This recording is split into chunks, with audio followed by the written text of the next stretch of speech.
하나님의 말씀은 디모데전서 1장 19절의 말씀입니다. 믿음과 착한 양심을 가지라. 어떤 이들은 이 양심을 버렸고 그 믿음에 관하여는 파선하였느니라. 아멘. 사도 바울과 오늘 본문의 주인공인 디모데는 스승과 제자의 관계입니다.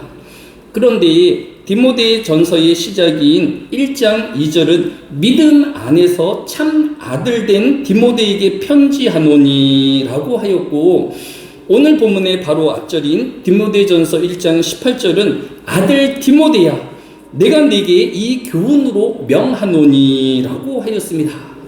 사람과 사람은 처음 어떻게 만났느냐에 따라서 그 만남이 죽을 때까지 그 두 사람을 정의하는 관계가 되어지곤 하는 것을 볼 수 있습니다. 그런데 사도 바울과 디모데는 처음에는 스승과 제자로 만났지만 이제 바울과 디모데는 아버지와 믿음 안에서의 아들됨이라는 부자관계로 발전하고 성숙한 것을 볼 수 있습니다. 2019년 8월부터 1년 넘게 방송된 아이 컨택트라는 프로그램이 있었습니다. 누구보다도 친하고 가깝게 지내던 세 친구가 어느 순간 원수보다 멀고 징후의 대상이 되어서 오랫동안 만남도 연락도 서로 안 하고 사는 이 사람들을 한자리에 모아서 그동안 있은 오해와 서운함을 풀어주는 프로그램이었습니다.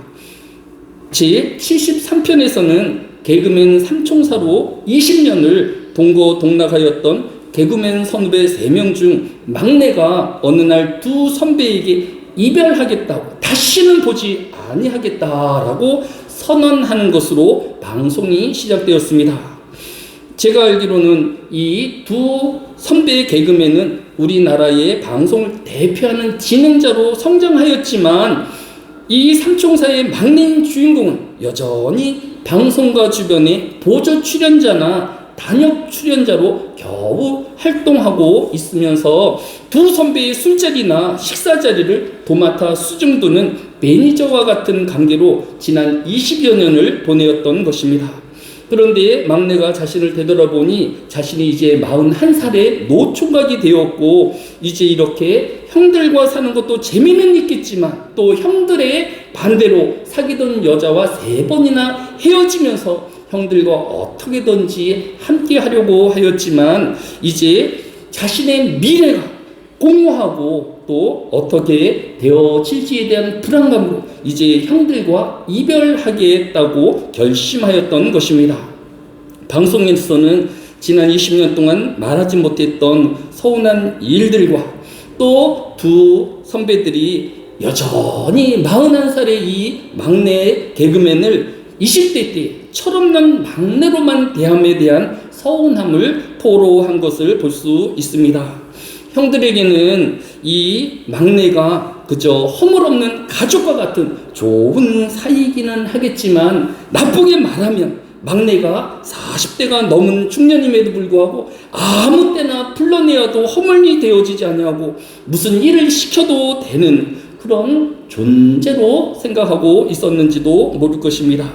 그런데 사도 바울은 처음 만난 지 10년밖에 되지 않는 제자인 디모데를 더 이상 제자로 부르지 않았습니다.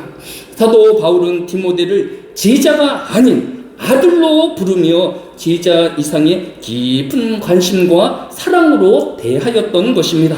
이제 디모데는 바울에게 제자가 아닌 복음의 동역자요 아들과 같은 디모데에게 간곡한 긴 편지를 쓰고 있는 것을 볼 수 있습니다.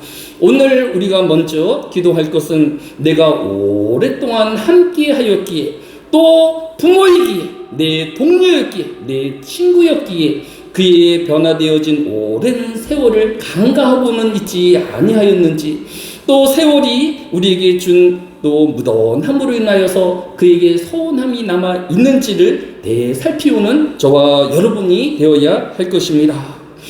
오늘 본문인 디모데전서 1장 19절은 사도 바울이 아들로 불리울 만큼 자신의 분신과 같은 디모데에게 강하게 당부한 말이 기록되어 있습니다. 19절에 믿음과 착한 양심을 가지라라고 특별하게 당부하고 있는 것을 볼 수 있습니다. 일반적으로 교회에서나 또 신앙인들에게 믿음만을 강조하였던 것에 비하여서 사도 바울은 또 아들과 같은 디모데에게 믿음도 중요하지만 또 착한 양심도 이에 못지하게 중요함을 일깨우고 있는 것을 볼 수 있습니다. 왜냐하면 믿음에는 착한 양심이 포함되어 있기 때문입니다. 우리가 다른 사람의 믿음이 진짜인지 가짜인지 단정하기는 쉬운 일이 아닐 것입니다. 하지만 그 사람의 양심이 그의 말과 행동을 통하여서 착한 양심을 가지었는지 악한 양심을 가지었는지는 어느 정도 구별을 할 수 있을 것입니다. 그래서 사도 바울은 다음 절인 디모데전서 20절에서 그 가운데 후메네오와 알렉산더가 있으니 내가 사탄에게 내어준 것은 그들로 훈계를 받아 신성을 모독하게 못하게 하려 함이라 라고 하였습니다. 사도 바울이 후메네오와 알렉산더가 믿음에 파산한 것을 어떻게 단정하며 말할 수 있었을까요? 이 후메네오와 알렉산더가 착한 양심을 버리운 것을 알았기에 착한 양심이 없는 그의 믿음이 거짓이었음을 단정적으로 말할 수 있었던 것을 볼 수 있습니다. 우리는 착한 양심을 가진 사람이 바른 믿음을 가졌다라고 말할 수는 없을 것입니다. 하지만 바른 믿음을 가진 사람이라면 반드시 선한 양심을 가진다라는 것을 알 수 있습니다. 왜냐하면 시편 26편 2절은 여호와여 나를 살피시고 시험하사 내 뜻과 내 양심을 단련하소서라고 강구하고 있기 때문인 것입니다. 믿음이란 그 사람의 뜻과 양심이 그 하나님께 더 가까이 나아가는 성도의 믿음인 것입니다. 그래서 사도 바울은 사도행전 23장 1절에 바울이 공회를 주목하여 이르되 여러분 형제들아 오늘까지 나는 범사의 양심을 따라 하나님을 섬겼노라 라고 고백하고 있는 것을 볼 수 있습니다. 오늘날 성도들은 이것을 선택할 것인가 저것을 선택할 것인가 내가 이러한 판단을 할 것인가 저런 판단을 할 것인가에 매우 힘들 때가 있을 것입니다. 이때 성도는 신접한 사람을 찾아갈 것이 아니라 우리의 양심의 소리에 귀 기울여야 할 것입니다. 우리의 양심의 소리에 더 중심이 되어지는 것을 판단해야 되고 우리 양심이 더 원하는 것을 선택하는 것이 믿음의 선택인 것입니다. 성경은 로마서 9장 1절로 2절에서 내가 그리스도 안에서 참말을 하고 거짓말을 아니하노라 나의 큰 근심이 있는 것과 마음이 그치지 않는 고통이 있는 것은 내 양심이 성령 안에서 나와 더불어 증거하노라 라고 하였습니다. 우리는 우리 안에 양심이 고통당하지 아니할 수 있도록 힘들지 아니할 수 있도록 성령이 우리에게 이끄시는 그 인도하심에 순종함으로 따라가는 저와 여러분 되어지시기를 예수님의 이름으로 축복합니다. 오늘 하루를 믿음으로 살아낸다라는 것은 성도가 성령 안에서 선한 양심의 판단으로 살아가는 신앙을 일컫는 것입니다. 오늘도 선한 양심을 거슬러 근심하는 인생이 되어지지 않고 또 문제를 만드는 인생이 아닌 우리 마음을 평안케 하시는 성령 하나님께서 인도하시는 선한 양심을 따라 살아내는 이 하루 되어지시기를 예수님의 이름으로 축복합니다.